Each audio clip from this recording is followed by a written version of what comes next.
All right. Hello, everybody, and welcome to I guess it's quarterly, although we've done it sometimes a little earlier than that.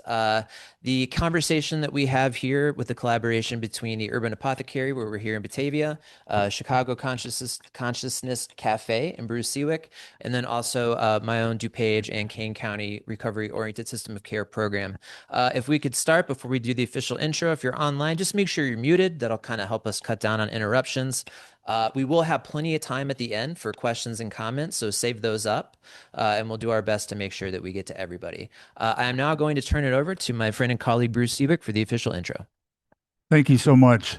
It's an honor to have Mike and Annie Mithoefer here. We met in 2006, wasn't it, in Long Beach, California, and two wonderful human beings whose smiling faces I love seeing, knowing what you all do for humanity. So we stayed in touch. Throughout this whole time. So I want to talk a little bit and give an introduction to give you an idea of the magnitude of who we are talking to. So Mike Mithoefer is a psychiatrist living in Asheville, North Carolina. He and his wife Annie completed the first MAPS-sponsored phase 2 clinical trial testing MDMA psychotherapy for crime-related PTSD and subsequent studies with military veterans, firefighters, and police officers, and a pilot study treating couples. He and Annie were lead trainers and supervisors for MAPS Phase 3 trials. He has been trained and certified in Groff holotropic breathwork, internal family systems therapy, and EMDR.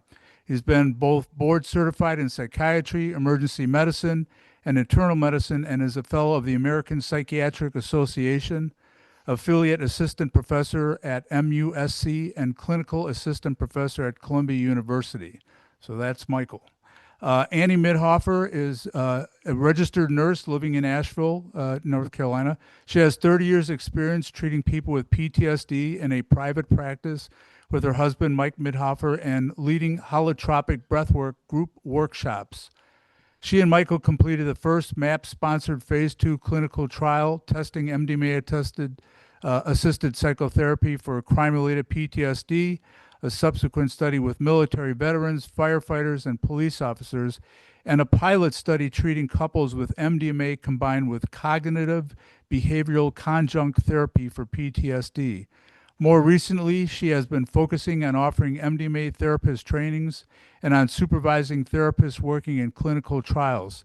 She also is a Groff certified holotropic breathwork practitioner and is trained in, I'm not sure if I say this right, Hakomi therapy. So, with that, I turn it over to you both. Thank you so much for warming our space. Well, thank you, Bruce. It's really fun to be here. I'm a little sad we're not in Chicago with you. It was uh, last time I spoke with Rick Doblin. We were in Chicago, but that was a long time ago. But this is a great second best. So, and it's not, it's really nice. We have a small group, so we have a PowerPoint to present. We've got about a 10-minute video, but also we want to be flexible, and it's really nice when we can just have a conversation. So that's the most interesting part, is to hear your ideas, not only your questions, but your thoughts too. We always learn a lot from everybody when we do this kind of thing. So, Yeah, wait, I want to say hi. yeah. Hey, Sorry. everyone. Really good to be with you tonight and looking forward to Michael's probably going to go through the slides. I might add stuff and then we'll chat at the end. Excellent. Looking forward to this one. Cool. And as you remember, Jarrett, and I want to just to tell everybody, you're welcome to record everything and and if anybody wants copies of our slides, we'd be happy to send them, but we can't have any recording of the video that's embedded. We have permission to show it, but not to let it be recorded. So please, Jarrett's going to cut it out of the video, but please don't record it with your phones or anything, just for respect for the participant. Uh-oh, and you And froze. if I can also just say one more time, because I forgot the last time we did this. Everyone attends, just as a rule of thumb, please no sourcing comments or questions. This isn't that type of presentation. Just help us out with that. That would be great. And with that said, I will stop talking now. Thank you. Okay, we froze up a little bit, Thank I you. think. Yeah, it looks like you're frozen a little bit. But you know what? I was just doing the no sourcing comment, so we could still hear you guys, but I think the video is Okay. freezing a Okay. little All bit. right. Yeah, we're supposed to have very fast internet. We're not at home at our usual setup, but this is supposed to be fast. So hopefully Well, it'll I be can turn good. off my video too for the time being. Sometimes shutting down the video on this will open up a little bandwidth, so you can go ahead. Okey-doke. Okay, Okay. thanks. All right. Share sound.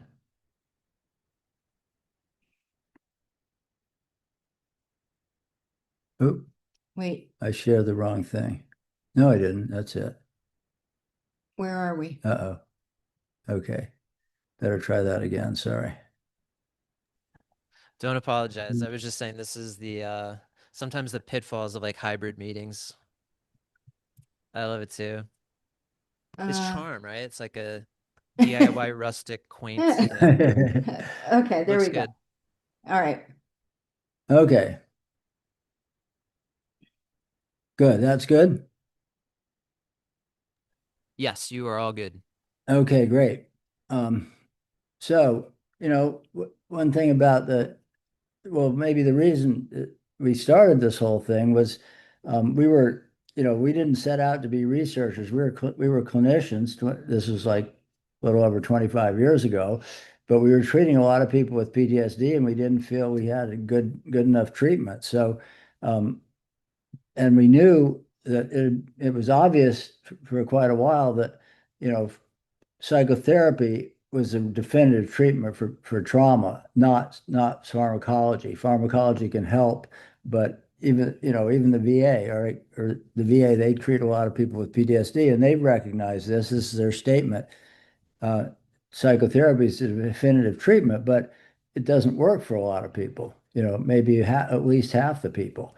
Um, and so this is all about, can we catalyze, can a drug catalyze psychotherapy? In this case, MDMA. So, it's different from, even though we're doing this through the FDA, like a drug development process, really, drug approval process. It's really so different from most drug research because it's really drug assisted psychotherapy. So all our placebo groups and all our studies were always had all the same therapy, but with or without MDMA. So this is the kind of a timeline of the research we've been doing. We submitted our first protocol to FDA in October 2001, and we got approval a month later, to our surprise. We've been working on it for about a year. Um, but then it took several years to get IRB, ethics committee, and DEA approval. That was a long and strange process that the dog kept eating it at the DEA and stuff like that. But we finally, actually, after 2.5 years of trying to get a response from DEA, um, we weren't getting anywhere. We were having lots of correspondence, and they kept finding different problems, including twice they said they couldn't find it after they'd already had it. Anyway, so finally, we had the last Democratic senator in South Carolina uh, that was about to retire, and I had a friend who'd worked for him in Washington. So I wrote to the staff person at his office, and I said, I'm not expecting the senator to have an opinion about this protocol, but we're not getting service from the government, and it's impeding science. So 2 weeks later, I got a call from DEA, and we got the license. So finally, in early 2004, we got our approvals. We enrolled the first participant, and then we got that trial. That was the first trial that we did. Then, once that worked well, we had to expand it, and we did some more trials, and we did it. Our friends Marcela and Bruce and Boulder did the next one, and we had one in Switzerland and one in Israel. So, and Canada also. So as of late 2016, MAPS had sponsored 6 phase 2 trials, and that's the first time you give a medicine to people with a diagnosis to test the safety in that population and the effects. So those were very promising results. Based on that, FDA granted breakthrough therapy designation and allowed us to go on to phase 3 trials, so, which is, larger trials, the last step before potential approval. Yes, and so the phase 3, we did 2 phase 3 trials, and they were published in Nature Medicine. And in 2023, the company, which had, we did most of this under the nonprofit of MAPS, but they spun off a public benefit corporation. And so they've filed the new drug application in December of 23, and we really expected approval, but we didn't get it. And I think that was, my opinion, as I think FDA, we'd had a lot of meetings and in-person meetings and online meetings and correspondence with the FDA for over 20 years. And I think they were prepared to approve it, but then the advisory committee went sideways, basically. And I think there was a coordinated political hit job from Symposia. They had 6 people there speaking in the public comment period. They didn't admit that they were in cahoots. Anyway, the advisory committee kind of went berserk. And it was very interesting because Jerry Greenwald, who's the professor emeritus at Harvard, Mass General Psychiatry, he was there at the meeting, actually just speaking about the need for new PTSD treatments. And what he said after the meeting, he said, trying to explain this to the advisory committee was like trying to explain circumnavigation to the Flat Earth Society. And that was what it was like. They like had no idea what they were even saying. And some other interesting comments about the meeting. This is by Tom Insel, who was former director of National Institute of Mental Health. He said, basically, contrast to most medicines, most medicines, these medicines confer change through experience. And so he said, it looks like this works, but the FDA may not be able to handle it because it doesn't fit with what they're used to. So I thought that was nice to hear that he agreed with us about that. And part of the problem is we're doing a combination of psychotherapy research and drug research. And this is just some examples of the standards for those 2 things are way different. Drug development is all about double-blind, placebo-controlled trials. That's great, but you can't blind psychotherapy trials. But that doesn't mean, no one thinks that there's no good evidence for psychotherapy. It's robust. Everyone, it's well recognized how effective psychotherapy can be. But the FDA just isn't used to studying things that way. But here we are. So, well, I'll go back a little bit. You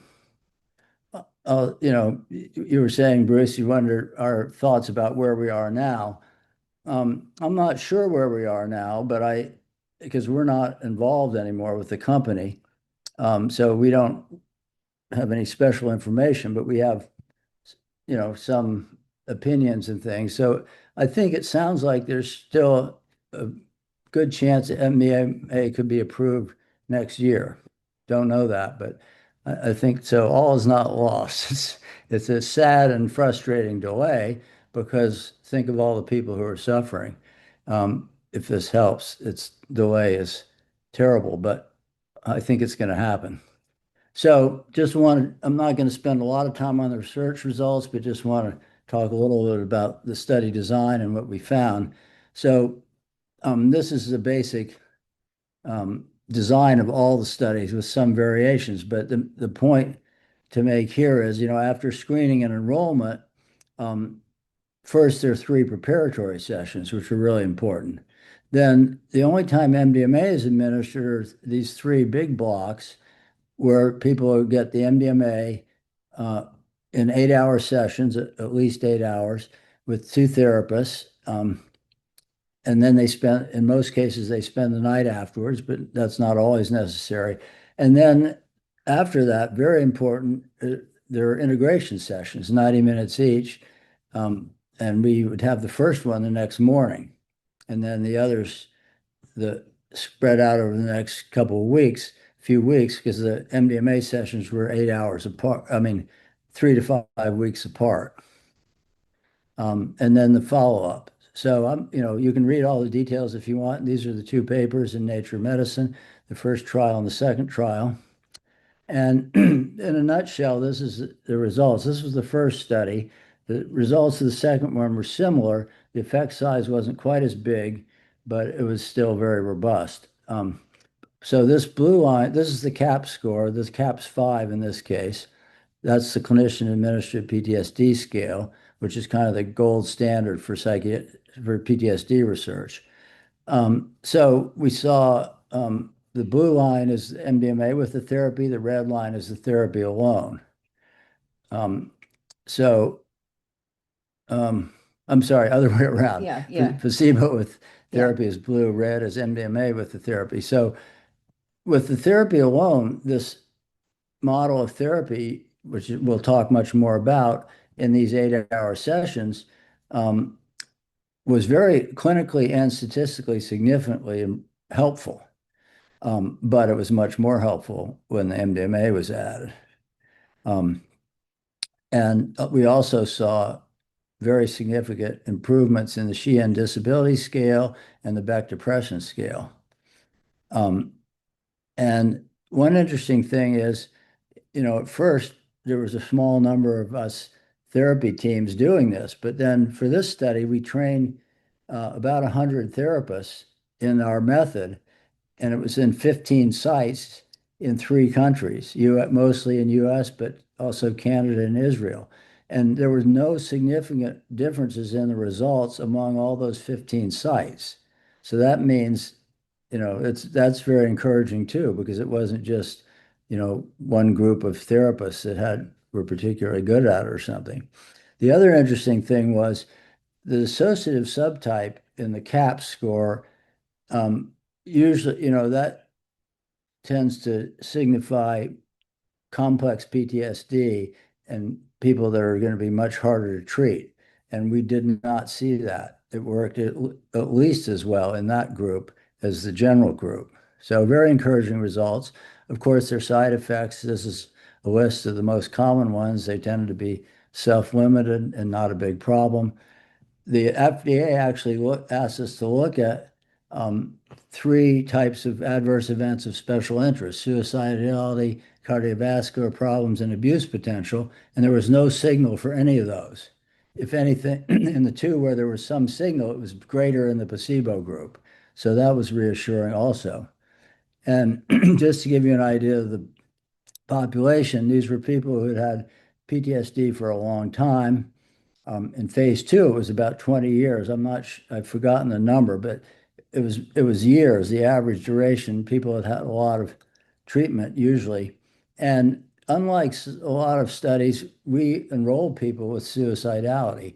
Of course, we evaluated to make sure we thought they were safe at the time, but we included people with not only, almost, you see, more than 90% had a history of suicidal ideation, but about a third of them had attempted suicide, had a history of suicidal behavior, some very serious. So we thought it didn't make sense to exclude those people.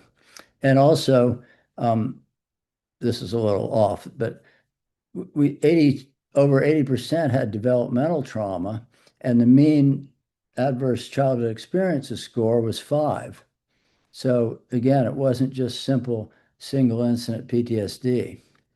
And the other thing we did in this study that we hadn't done in phase 2 is we measured some sort of self-efficacy measures to try to get at more of what was going on underneath, if you will, the improvement in CAP scores. And so we saw big improvements in self-compassion, big decreases in alexithymia, and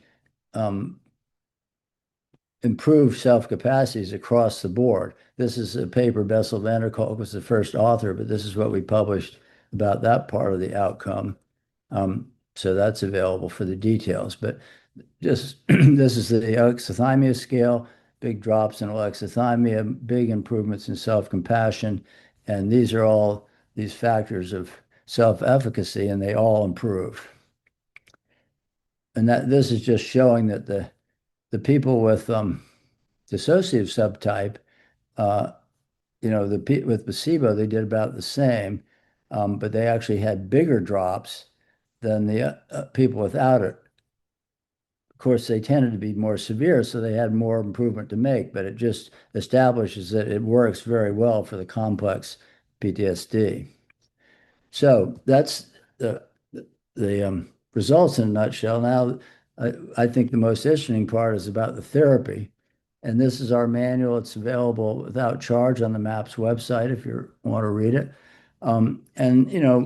We both trained with Stan Groff in holotropic breathwork and transpersonal psychology, is where we learned a lot of, basically where we first learned about this inner directed or self-directed approach, this idea of the inner healing intelligence. So, we owe a great debt to Stan Groff and many others. We just kind of took it and adapted it to this and added to what we experienced and learned ourselves. So this is our where we did the studies in Charleston, South Carolina, or Mount Pleasant, across the river from Charleston.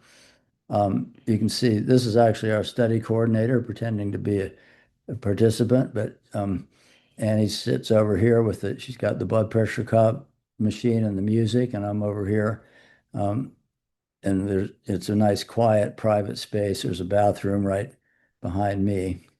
So basically, this idea of the non-directive or self-directed approach is the underlying principle. So, and people spend, part of the time usually reclining with headphones and music and eye shades if they're comfortable. It's optional, but usually people end up doing that. And then that alternates with periods of focusing inward without talking, alternate with periods of talking to the therapist. And we think both are important, but there's no schedule for that. And again, it's hard to emphasize enough the importance of preparation and integration, because some people tend to get very, focused on the MDMA assisted sessions, which are clearly very important, but they're not more important than the preparation or integration. Sometimes more happens in the integration period in a way. So all three types of sessions are important.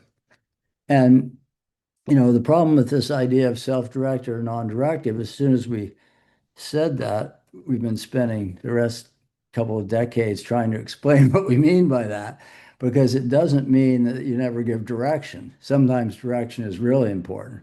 For one thing, people need direction about wise use of these medicines. How would they know that it's a good idea to spend part of the time focused inside and that kind of thing? But beyond that, the idea is not that we never give direction, but I kind of boiled it down to these three principles, I think, are helpful. First off, don't offer direction if it's not needed. Sometimes the process is flowing really well, and to interrupt, maybe a contact statement or something is different, but to actually think you need to give direction, it could be counterproductive. So don't do it just to make sometimes we might want to feel useful as therapists or think we ought to be doing something, but that's not a reason to do it. But then if the process is stuck, I think stuck is a good way to think about it, and it feels like it needs something. First, before giving direction, we'd give plenty of time and encouragement to see if it might shift without that. For instance, just suggesting someone, maybe this would be a good time to go back inside and see what else you might discover, or asking about what's happening in the body and encouraging them to move the body, or sometimes some somatic work. That can sometimes really get it unstuck. But then sometimes it's still stuck, and then some inquiry and direction from the therapist can be really, really useful, but always as an offering or a suggestion or encouragement, never a direction, never a command. We always respect it. In the end, their inner healing intelligence knows better than we do. And so I've always liked Irvin Yalom, who's a wonderful professor emeritus at Stanford. Um, and he's written a lot of great books about therapy. And he said the therapist must strive to create a new therapy for each patient.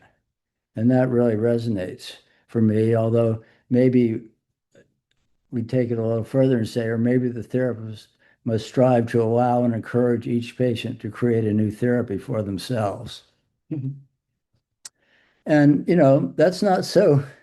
This whole idea of the inner healing intelligence and the process is in the importance of therapy and along with the medications is it sounds strange sometimes, but this is what I was taught as a psychiatric resident. I'm sure many of you were taught this, the biopsychosocial model of these kinds of problems. It makes a lot of sense. So um, it, there's no, it doesn't work to focus on just one.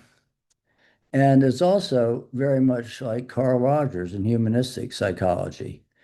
He said at first he thought the question was, how can I treat or change someone? Then he realized it's how can I provide a relationship that the person may use for their own growth and healing. That's more like what this is. So inner healing intelligence, maybe not as much in this kind of group, but among physicians, a lot of people think I'm pretty woo-woo when they hear about this idea. But it's not woo-woo at all. All of medicine is based on the inner healing intelligence, actually. And I was an ER doctor for 10 years before I went back and did my psychiatry training. And so this is meant to represent some of my thoughts about that. I saw a lot of wounds in the ER. I had no idea how to heal them. I knew how to, like, if there was a laceration, I knew how to create favorable conditions for healing and remove obstacles, but not, so I could clean the gravel out, wash it out, so the edges close together. And then the healing was all came from the internal complex, elegant healing process. And, so I never saw like a 7 centimeter laceration that was 8 centimeters when I checked on it a few days later. It might still be 7 if something had gotten in the way, like it could be a foreign body or not enough blood supply or an infection. In that case, the healing could get blocked, in which case I could remove those obstacles. But all I was doing was removing the obstacles and bringing it back to favorable conditions to allow the natural healing to happen. So that's what medicine always is. So it's not woo-woo. And this other slide is meant to represent immunotherapy for cancer. Same thing, how do we support the body in doing its own healing? And of course, to take this approach does take a certain amount of awareness and presence of the therapist to sit there, to be there and not have to always be active and to really have a relationship with, those of you that are therapists know all about this. So this takes, our ability to be present, track the person's process, track our own process of our triggers, and maintain mindfulness and what some people have referred to as evenly suspended attention, that kind of thing. To be there for 8 hours in intense experiences requires, at least for me, a lot of my own inner work.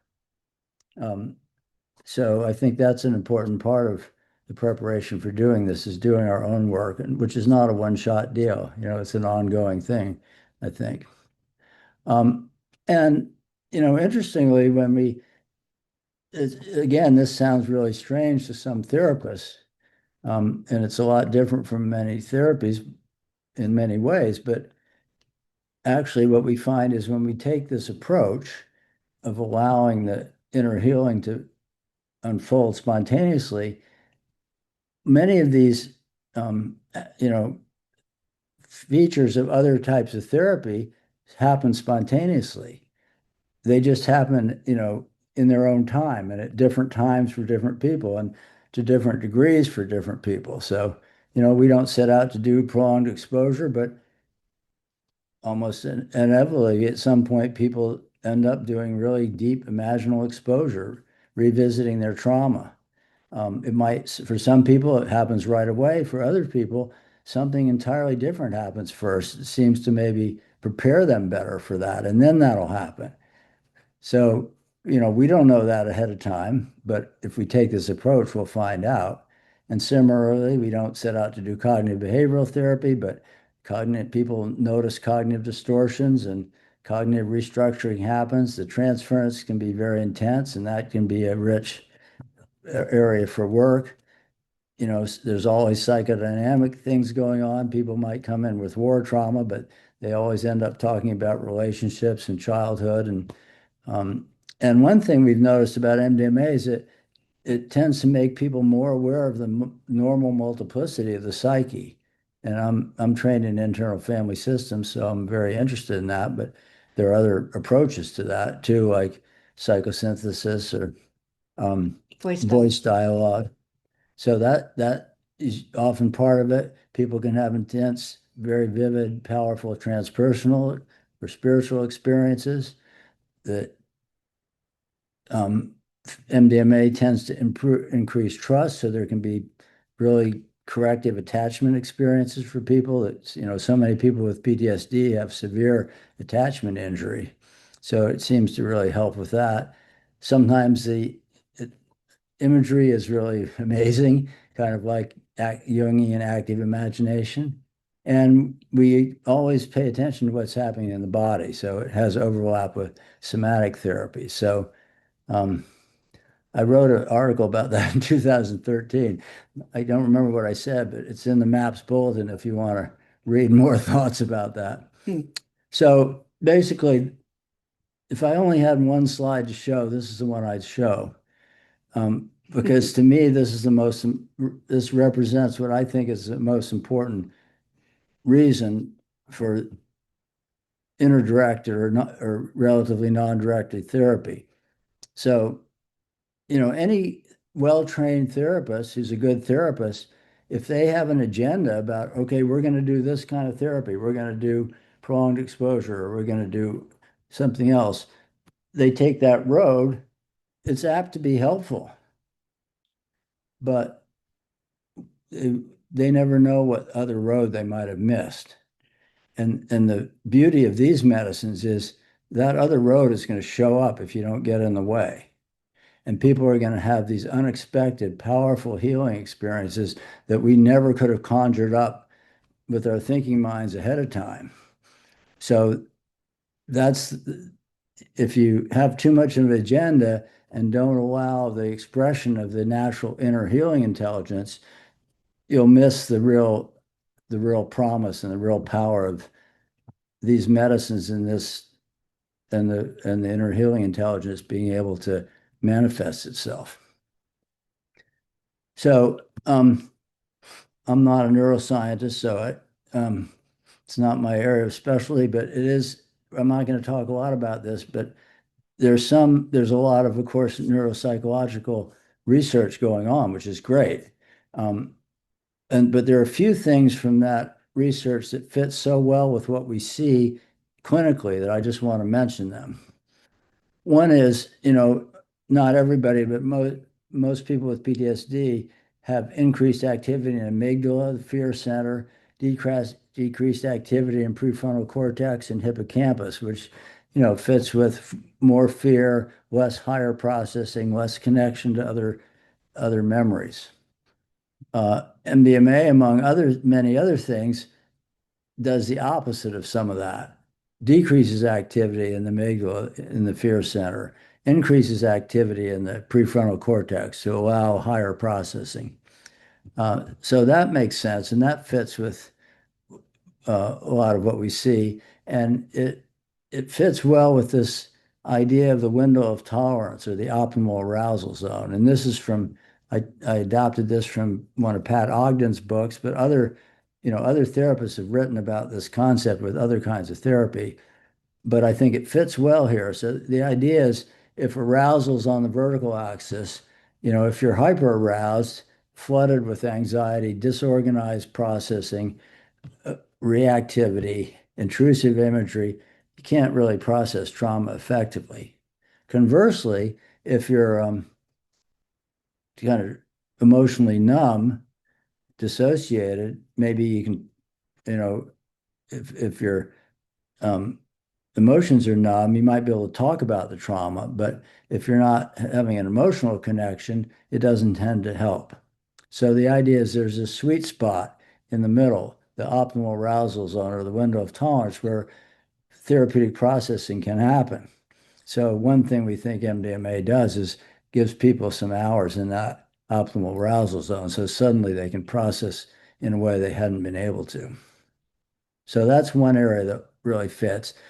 The other area of research that is really interesting, I think, has to do with the different networks in the brain and how they relate to each other. The default node network is one of the main ones. So I won't go into details about this, but the idea is these networks change in activity. And this is a paper by Robin Carhart Harris. Uh, and this is not specifically about MDMA, but about these drugs that affect the 5-HT2A receptor, so it fits with MDMA. And Robin's idea is, he calls it relaxed beliefs under psychedelics.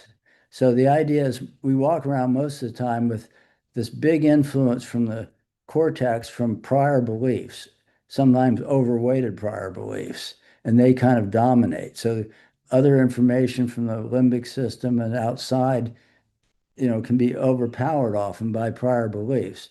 We all do this, but you can see with PTSD how problematic that could be, pathologically overweighted prior beliefs, Robin says. So, someone might have this belief, I must be bad, otherwise I would never have been treated that way. We've all heard that. Or, all parking lots are dangerous because they were assaulted in a parking lot. So these beliefs can really dominate. So what Robin says, these drugs temporarily create the opposite situation. They turn down the prior beliefs. They open up more from the emotional centers and from other outside information. And Mendel Kaelin, who worked in Robin's lab, um, translates it for those of us that are non-neuroscientists. He said, it's as if you've been sledding down a hill in a toboggan, and after a few times, you can't turn out of that rut. No matter where you start, once you get there, you're always taking the same thing. And it's like a trigger, people with PT, it's like a trigger. Once that happens, down the same path, can't get out of it. And this is like new fallen snow, that change in the networks. So, um, you know, something new can happen. And we see that so often in the MDMA sessions and in the period afterwards. Suddenly they're not stuck in that same old painful pathological response. And that also fits really well with this is Gould Dolan, who's a researcher at Johns Hopkins. This is animal data, rodent data, but it's very interesting because she's found that this includes a range of psychedelics. I'll talk about the different ones, but they reopen these learning reward circuits that happen in humans too. But there's a period when we can open to new learning in a certain way, and then that closes in adolescence. And these reopen it. So she talks about, and it's different from she talks about hyperplastic versus metaplastic. Cocaine, for instance, causes a hyperplastic state. It's not helpful.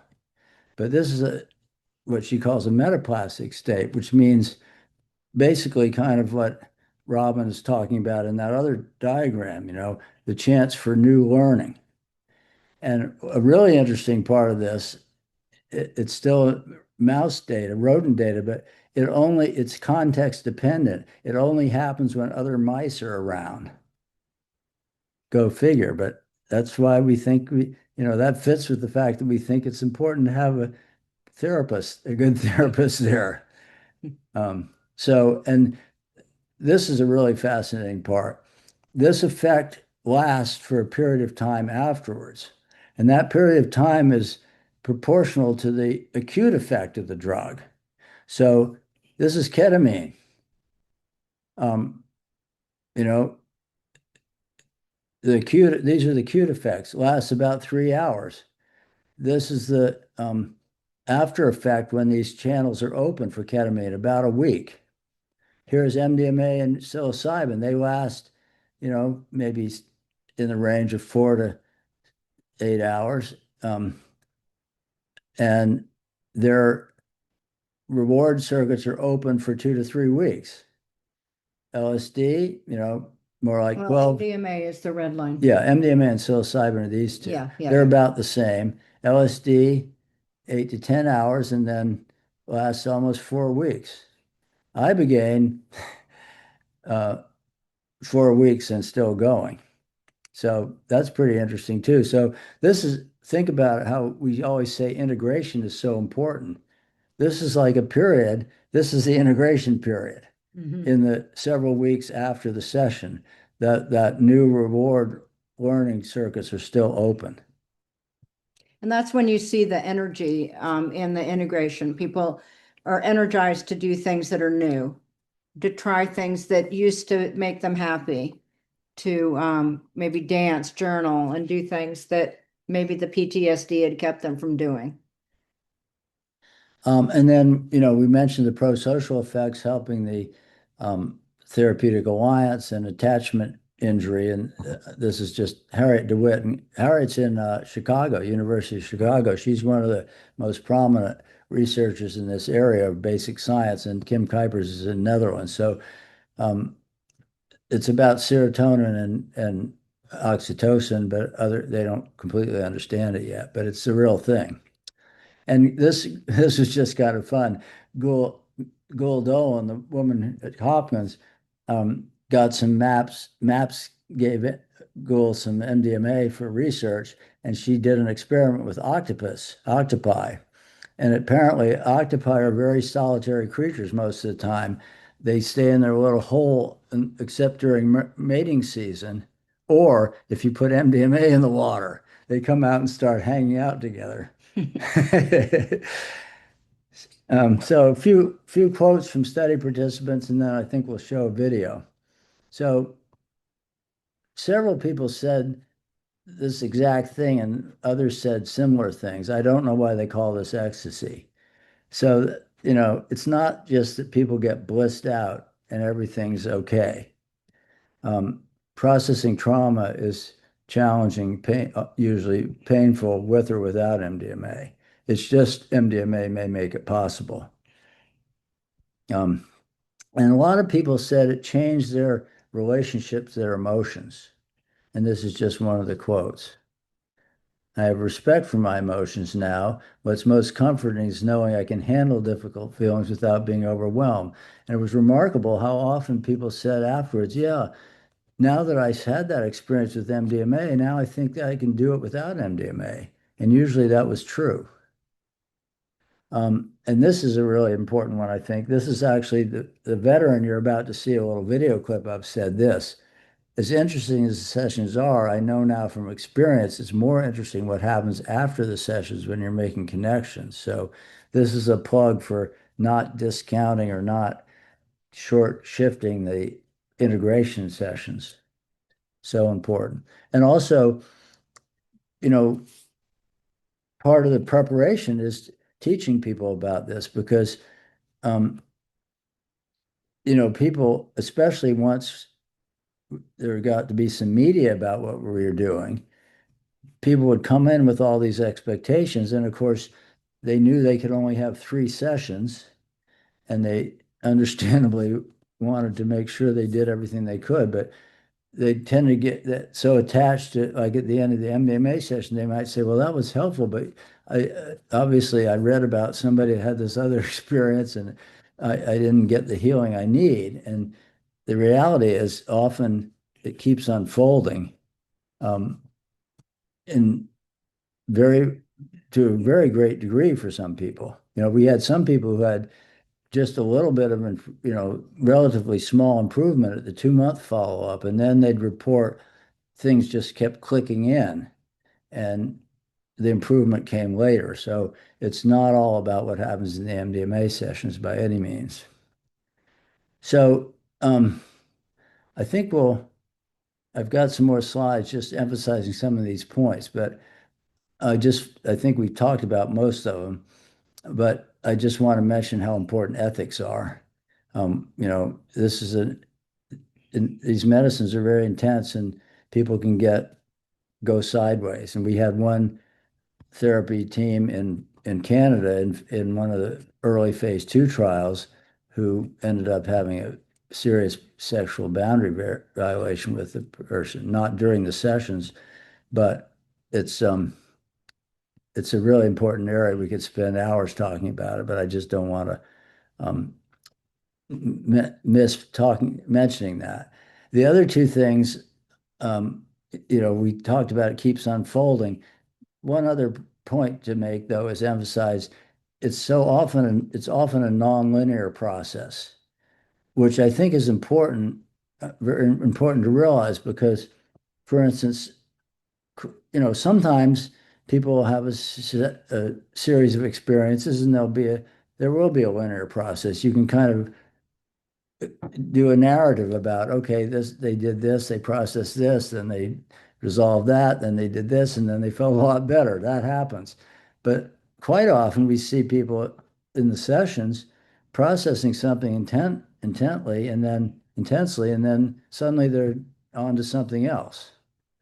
And we're probably wondering, I wonder if they're avoiding that or if they were finished with that. And that's a good thing to hold in mind. But what we would do is hold that in our mind for quite a long time. And most of the time, the person would end up realizing that themselves. They'd end up saying, I just realized every time I started talking about my mother, I got up and went to the bathroom or changed the subject. That sometimes happens. But very often, it turned out um, either we could check, but very often we didn't even need to check because it became obvious that they had resolved whatever that was, and that the symptoms related to whatever that thing was had gotten better, and they were clearly just finished with it. And we didn't know why. It's not always a narrative linear process. Something shifted. Maybe emotions shifted, maybe energy in the body shifted. We don't know, but it's important not to assume that if you don't have a nice linear way of tying a bow to the end of the process, that they were avoiding something. It's important to know that, I think, not to drag people back to things that they're finished with. So I think I'll go ahead to you can have these slides too. So this is a Marine veteran that we treated. We can say his name. It's Nick. There's a book written a lot about Nick called Acid Test. And Nick has been, he said after he's finished it, he thought it was part of his service to give back. He was so grateful that he had treatment and gotten better when so many veterans hadn't. So his way of giving back is sharing his videos. He also said to me, like last year, this has been 12 years or something. He said, I want you to tell people it's not so, that it doesn't mean all your problems are solved for the rest of your life. And that he said, I want to make sure people don't get this. It was incredibly helpful when nothing else had been. He said it saved his life for sure. But he said it's not magic, let people know. Of course, being alive, if you're paying attention, is an ongoing process, right? So anyway, we're grateful to Nick. So Nick had 2 tours. He was a turret gunner on the top of a Humvee, and he had lots of trauma, just constant firefights. But the thing that bothered him the most was of all his PTSD symptoms was rage. And the rage would erupt and he'd yell at his wife. He wasn't physically violent to her ever, but he'd yell and he said, I couldn't stop myself. And then he'd feel great remorse. And he told us in his prep sessions, he was a very visual guy. He was an artist, actually. Um, he said, here's how I experience my rage. It's like there's this monster erupting from my torso, and I'm trying to choke it out, and it's stabbing me in the side. And so you'll see what happens with that in his first session. So you'll see he talks about that. And then And Michael, say what you said to him. oh yeah, at that point I said, I didn't go into any IFS parts work or anything. I just said, because we didn't bring up parts unless people started talking about them themselves. We were trying to be non-directive. But I said, well, you might find that it's more a matter of forming a different relationship with that part of yourself. And that's all I said. And then you'll see what happened. And then he talks a little bit about processing one of the traumatic events, which was, I don't really buy this idea of index trauma so much, but if he had an index trauma, it was when his truck was hit by a RPG and blown up, and his friend, the driver, was killed, and he was himself was wounded, not too badly, but so you'll hear him talking about that. Anything else we want to say about that? Are we going to see his wife in the video? No, No, yeah, no. okay, yeah.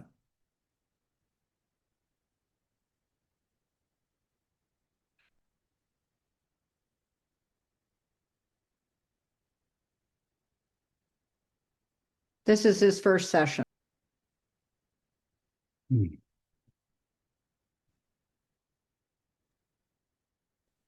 So that was a pretty powerful video. Do you want to kind of open it up now for some Q&A and some conversation? Does that sound okay on Yeah, y'all's end?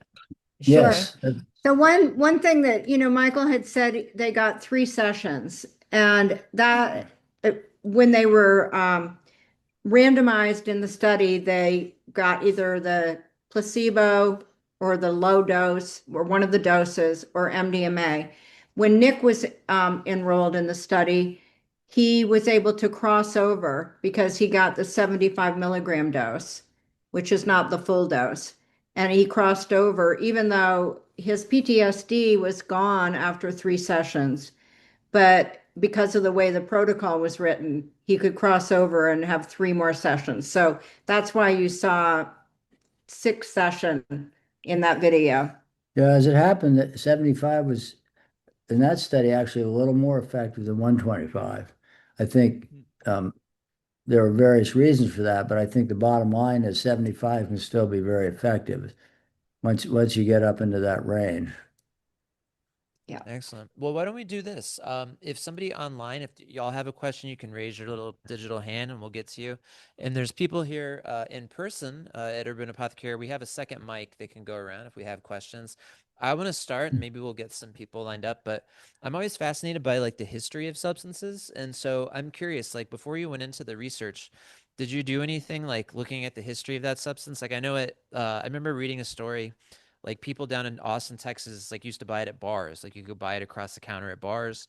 And then it turned into something that like the dance community was into at like electronic music festivals. Mhm. So I was curious, like, did you like learn or kind of research any of the history of these substances before you did the testing? Yeah, we did, and we met a bunch of the people from the history too. Yeah, it's interesting with MDMA. It was first synthesized in 1912 by Merck Pharmaceutical, and they thought it was going to be a precursor to some other drug, maybe for high blood pressure or clotting. And they patented it in 1914, but then they never did anything with it. And I don't know, there's part of the history I don't know. I think one of the first things after that, it just lay unused for many, many years. The military did experiment with it in MK Ultra in very unethical ways. Um, but and there were maybe a few other people did it, but the main next event was Sasha Shulgin, Alexander Shulgin, who lived in outside of San Francisco in Berkeley.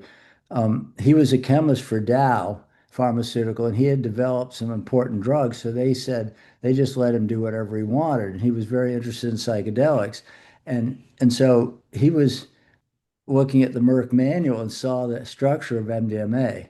And this is just my fantasy, but you read about how Beethoven could, after he became deaf, he could read the score of music and hear it in his head. I think Sasha could see the chemical formula and he got an idea. This sounds interesting. So he made some, he took it himself, and then he was impressed.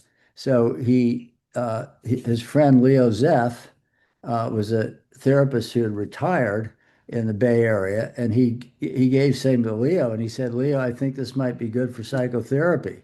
And Leo took it, and then he came out of retirement and started treating Wow. people and started training other people to do it. And then, so that was and then some therapists he was the first therapist. He trained other therapists. One of those was George Greer, a psychiatrist who was in Santa Fe now with his wife Requa. George, who was a therapist, George and Requa started using it in their therapy practice. This was all when it was still legal. Um, and they never did any formal research, and they never treated people with really severe PTSD, but they wrote a case series of like 63 patients, I think, that they'd found it useful, and other people published similar things about reports, which in any rational, non-political scientific world would have called for a lot of resources to be poured into pursuing this research. Instead, um, well, and then yeah, so that was happening, and we've met some of those people and gotten to know them, and they were sort of trying to keep it quiet because they saw what happened with LSD, and so they thought keep it quiet and maybe it'll stay legal because it wasn't an approved drug, but it was not illegal. But then, as you mentioned, the Start Club in Dallas uh, they started selling it at the bar in Dallas. And the guy, that's when that guy, then the guy that owned the Start Club, I believe this is correct. Didn't he name it ecstasy? He named it Ecstasy. It's a marketing tool. Yeah. And he opened a factory in Guatemala to start making more of it. Whereupon, then people were partying. And so Lloyd Benson was the senator from Texas then. He heard about it. So he called the DEA and said, you should check on this. So Oh they boy. checked on it and they saw people were having a lot of fun. So they realized this can't be legal. Um, so, Okay, that's good on well, that. one other, so, so they emergency scheduled it. They, Oh wow. and so there's a period of 30-day period for public comment, and you can ask for a hearing. So on day 29, Rick Doblin showed up at the DEA headquarters with the forms to apply for a public hearing. And he said they were really surprised. They had never heard of it even being used therapeutically. So Wow. they had the hearings, and people, George Greer testified, Charlie Grobe, who's the head of child psychiatry at UCLA, a psychiatrist from Harvard, really reputable people testified. So the administrative law judge ruled that it should be in Schedule 3. They said you shouldn't be sold on the streets, but it appears to have medical utility. But the DEA overruled that. And Rick Doblin sued, MAPS sued them. It was called Earth Metabolic Design. MAPS was the first name of it. They sued the DEA and won. The Wow. reasons the DEA said it was illegal weren't valid, but it also turned out that they decided the DEA administrator could do whatever they wanted. So Oh, then they permanently scheduled it. So that's how yeah. this happened. And then Rick tried to move on to research then, 1985 this was, but they couldn't. Charlie Grove got the first phase 1 trial approved for healthy volunteers, but they could not get permission for a phase 2 trial for all those years until we finally 2000 is when we finally try it again. So, and we were just frustrated. And so we went, first time I met Rick was in 2000 at a meeting. I went up to him and I said, which country would you advise me to go to do psychedelic research? And he said, you can do it here and we'll help you. So that's how we got started on our protocol. That's great. That's great. I'm gonna pass the mic to Bruce if he has a question or if anybody Yeah, here. I'd like to turn over to the. Yeah, is there anybody here in person that has a question or comment or just Come anything on, on, don't be shy. Yeah, don't be shy. And then if you're online, I got a hand. Ed, go right ahead, Ed.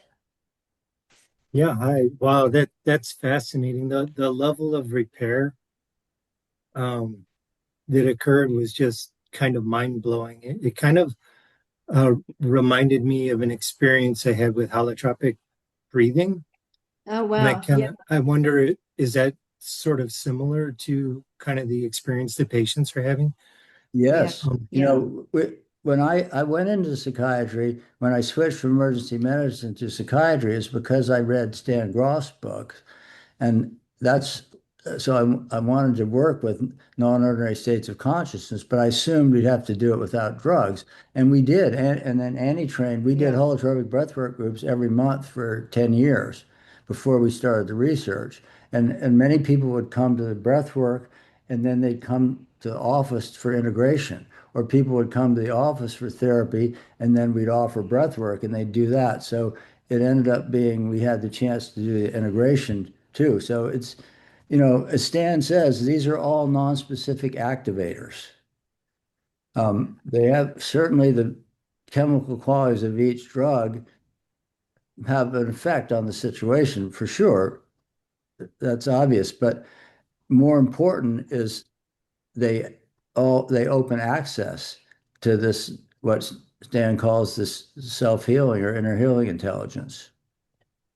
So You recognize some of what Nick was saying, Ed, Yes. from your experience? Uh-huh. Yeah. Yes, I felt kind of going back to my childhood and kind of meeting a younger me and just understanding or realizing how much pain there really was, even, with respect to small t trauma. I yeah. mean, Right. I had forgotten how bad it was, which then to me really makes sense why I currently have anxiety. I mean, Yeah. that really happened. Yeah. Yeah. Yeah, it's Yeah. amazing. Beautiful. Thanks for sharing that. And I'm sure the details are much different, but I had a very similar experience with the breath work of Me from too. childhood. And I mean, I've had quite a few psychedelic experiences in my life, and I've had a lot of breathwork experiences. And some of my breathwork experiences are just as powerful and just as deeply healing as some of my psychedelic experiences. So, I think it'd be really useful if MDMA does get approved to use breath work for integration.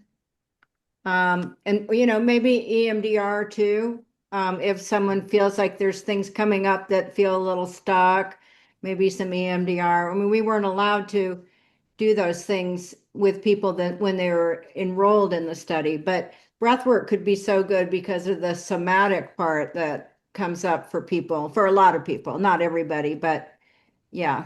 yeah, we had stopped doing the breathwork groups by the time we started the research. We have friends a couple hours away who do them, and many times after they finish the study, if people realize they liked working with these deep states, we'd refer them to the breathwork groups, and it was great.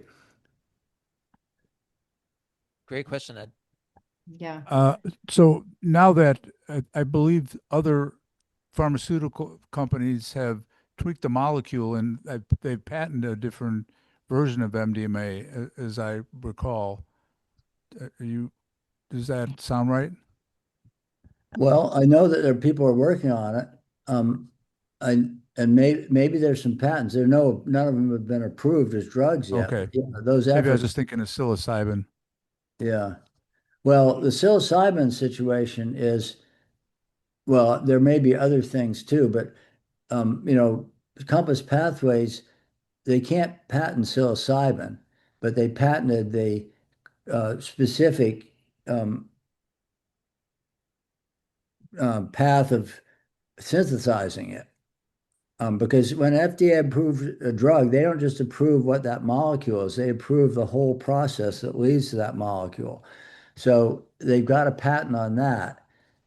Other people can still use psilocybin through a different synthetic pathway of synthesis. But I'm sure people are working on other molecules like psilocybin. That is happening with MDMA.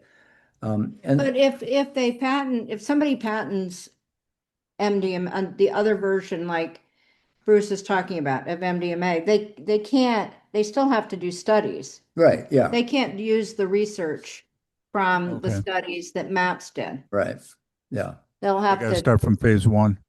yeah, right. So, Mhm. and people are going to do that, I'm sure. I have very mixed feelings about that because one of my big disappointments in the pharmaceutical industry, which does some great things, but in psychiatry for the last 30 years, they've just been making isomers of the things they've already got. And when the patents run out and selling something that's no better, but they can patent it, that happens so much, it's just a shame. Sometimes they develop something new, but it's been a long time in the psychiatric field before since anything really new. So in one way, it's a crass um, attempt to make money. Uh, on the other hand, you know, there's no reason to think there might be other really good drugs that might be better in some ways or have fewer side effects or so it's good in general, but I think, these drugs work so well. We shouldn't be screwing around. We should be using them and then seeing what else we can develop. I agree. Anybody out here? Got one in the crowd coming Can up. I ask a follow-up on that? I mean, didn't you say that Merck has MDMA patented? So isn't it, I don't Right. know, Well, ready to go? oh yeah, well, it's off patent, but patent is just the first step that until to get an approved drug, you have to go through all the phases of the drug trials and get FDA approval. So yeah, in So can't get a patent on MDMA no, or Lycos or Resilient now. but they have data exclusivity, which is something Ronald Reagan started in order to support development of drugs that are off patent. Because, a lot of times they have potential, but no one's going to spend the money to take them through the clinical trials if they can't patent them. So the data exclusivity means for 6 years, roughly, give or take, depending on a few things, anybody could go out and make a generic MDMA and do all their own trials and get approval, but they can't use MAPS data to do that. After 6 years, then generic companies can they don't have to go through the studies again. They can use the data from the original thing, but they can't do that for a while. So Resilient will be able to make money back. The idea is it's supposed to be for public benefit. Okay. Got one in the audience. Somebody standing up over here. to the Can you microphone. see Okay. me? Oh. Hey. Hi. Hi. Mike, Nice Oh, t-shirt. wow. Oh, hey. Holy mackerel. I thought, where'd you get that shirt? And then I realized it was you. just wanted to say hi. I'm here listening to you and thank you for bringing Yeah. us Yeah, up. great to see Good you. to see you. So great to see you. So thank you. Thank you Fun. for Miss laying you too. the groundwork for all of this. For laying the groundwork for all of this work. Just wanted to, being away from you guys for a while and then coming back and seeing you, just so much appreciation for all that you did for this field. So love to you. Thanks. We Thanks. miss you. Aw, miss you. Yeah, I miss you too. You did a lot of it too. Don't forget. I didn't get that shirt. Yeah, I worked perhaps, yeah. Yeah, there we go. So yeah, I was wondering, what was I just lost my thought. Well, if you can't, I got to back up overthinking it. So I have a question about the actual therapeutic process that you showed. So I have two questions just because I was unfamiliar with it. The dual therapist thing. So from each side, I haven't seen that. Well, I maybe have seen it before, but that was kind of unique. And then also I noticed how close you were to him, like while you were going through some of the therapeutics. Is the proximity something that's like baked into that therapeutic process with MDMA? No, no. I mean, I think we were a lot closer with Nick. You know, he in the beginning when he was having the what he's described as probably a panic attack, you know, some people have that when the MDMA first comes on because it activates that system, and then helping them breathe using relaxation and breathing, usually people get through it. It also, there's a way that it feels like a little bit of loss of control and especially for the veterans, they can really feel like something's happening, something's changing. Uh-oh, I'm not in control. So when that was happening, you know, he wanted us closer, sometimes to hold hands. But you check on that before with people, like how close do you want us sitting? That's really important to honor the space and touch. I would always have to say, I'm going to have to touch you when I'm doing the blood pressure and temperature. So you'd work on, you know, how to navigate around that and touch. Um, but he was, you know, I'd say we were like that close sometimes, but not always. Sometimes we'd be sitting back.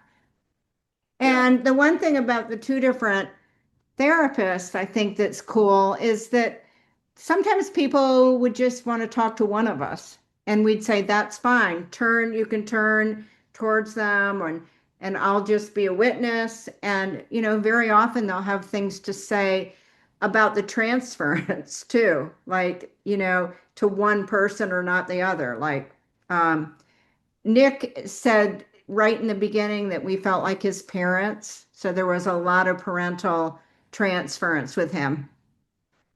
And we always ask people ahead of, you know, the prep, you know, what do you want? Do you want to be touched at all? If you don't want to be touched at all, that's fine. Or what about if we have a sense it might be helpful to put a hand on your hand or your shoulder? Do you want us to do that, or do you want us to always wait until you ask? Mhm. And we always say, you know, if we're doing that and you ever want it to stop, you just say so, and we, you know, give them a lot of control.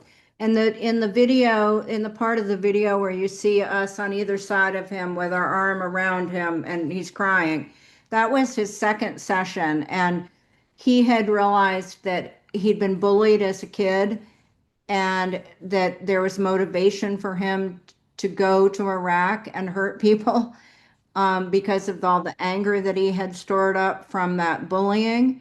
And so that second session was a lot of him being stuck and finally getting to a place really late in the day where he realized that he'd wanted to die over there. He thought he was going to die over there and that he wanted to die. And then he just Part of started, them did. part of him did. And he just started really crying. And eventually, I mean, he cried for probably 45 minutes or an hour.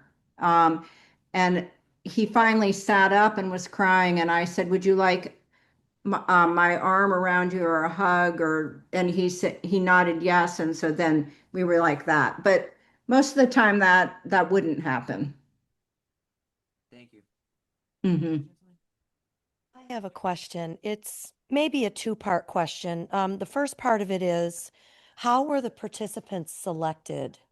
And I guess what I'm thinking in context of PTSD severity, or I pick up in the beginning that you were selecting military folks that had PTSD, police officers, and crime-related PTSD.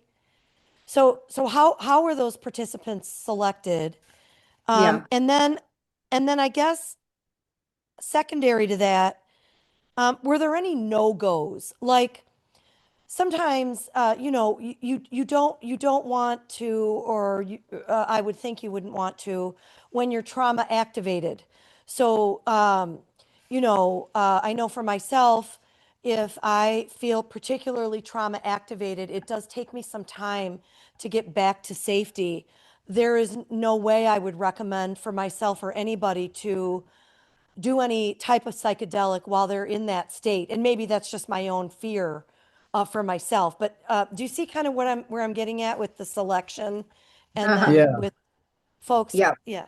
Yeah. Well, I'd say as far as the last thing you said, I mean, I guess it depends on the details of trauma activated, but the concept of, yeah, you want to have enough stability and make sure your support system is in place and slow, same time slow down until Mhm. it's the right time. It's yeah. And you So want people to have a safe environment, they're not homeless, that they have some, if they don't have family or friends, you want to make sure they have somebody that in their life that knows they're going to be going through the study, that knows that they're doing that they, have somebody to reach out to.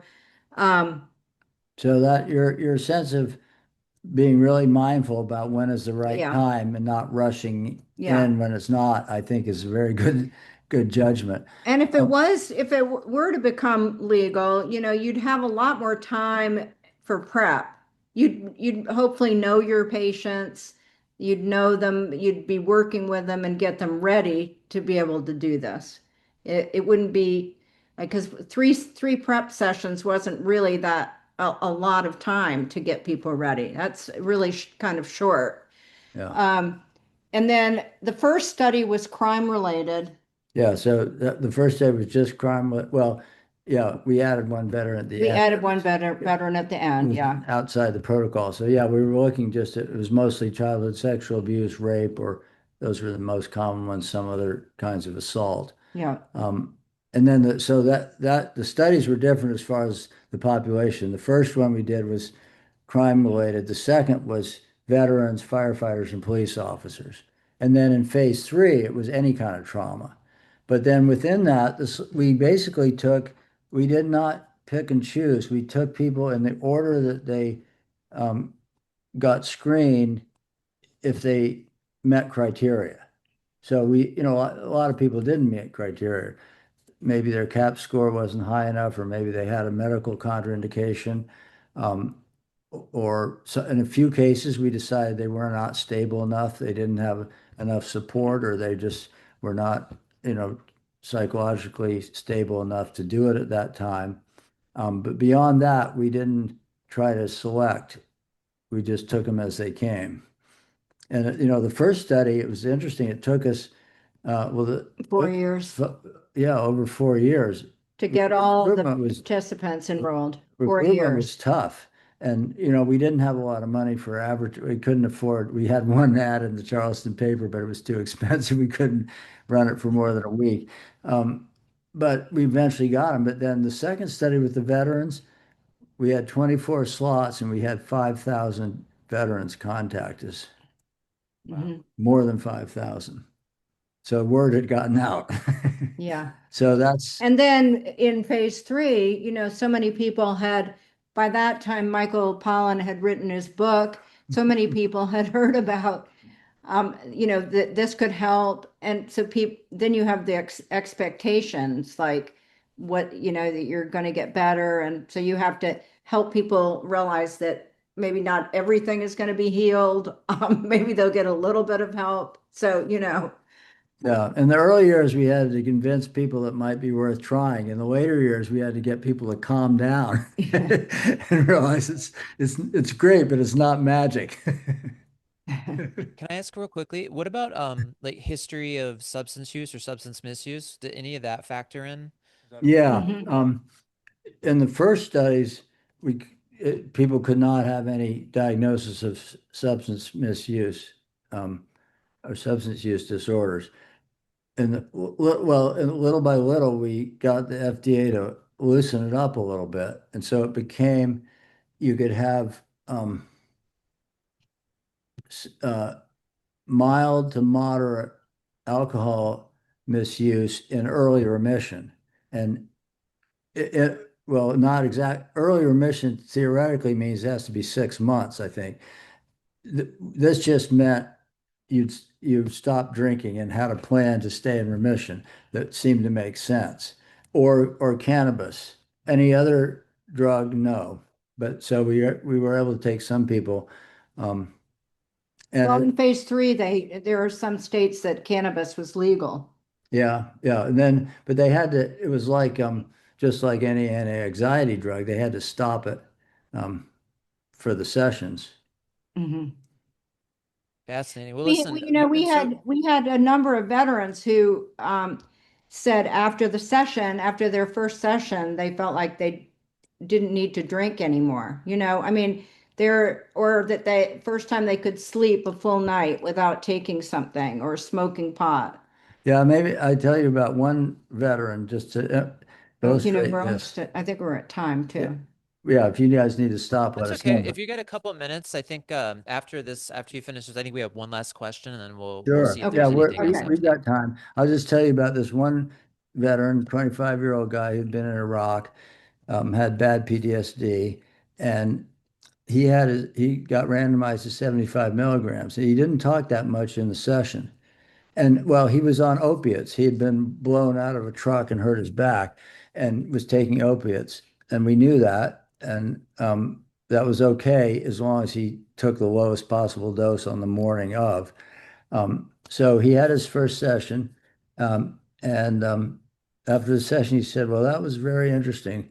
Here's he talked about it a little bit. He said, one of the messages I got was, I wasn't being honest with you or myself about why I was taking the opiates.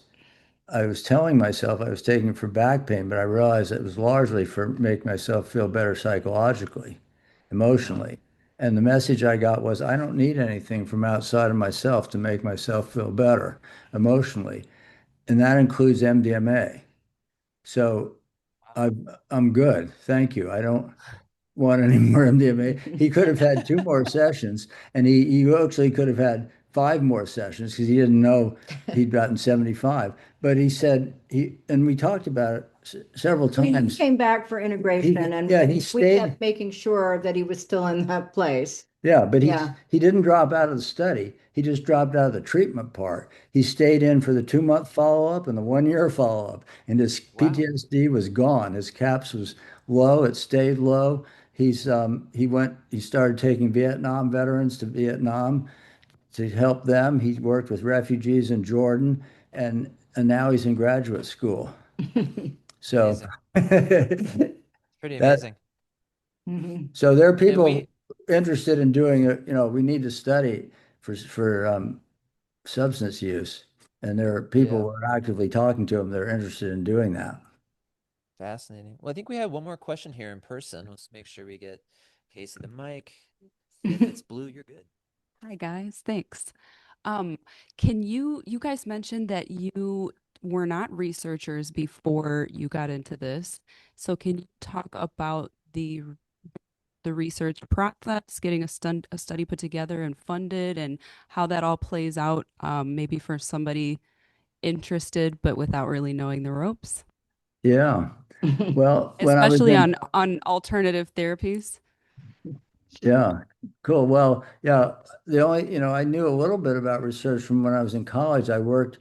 My father was a pulmonary research physician who did a lot of research. I worked in his lab in the summers a couple of times. So I'd been taught about, you got to randomize and things like that, but that's about all I knew. And in residency, I wasn't really interested in participating in research. So after that conversation with Rick Doblin, where he said, you can do it here and we'll help you. And then he said, why don't you go home and write a draft protocol and we'll start working on it.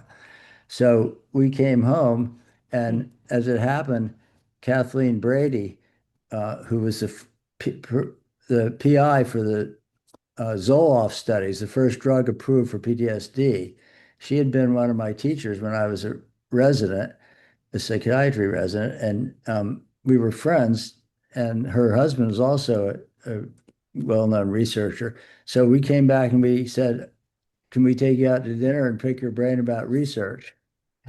So we said, well, what do you think? 20 people? Yeah, that'd be good. And then we just shoot it over and then started working on it. But then, the team was really small then. We had Rick, with maps. We had Bara, who was No, Vera wasn't there. There were five of us, okay, really. soon after But Bara. I will say, so I wrote the protocol draft, but then Rick organized a meeting in San Francisco a year later, and we spent a whole day. We made lots of copies of the protocol, and then people that knew about research came.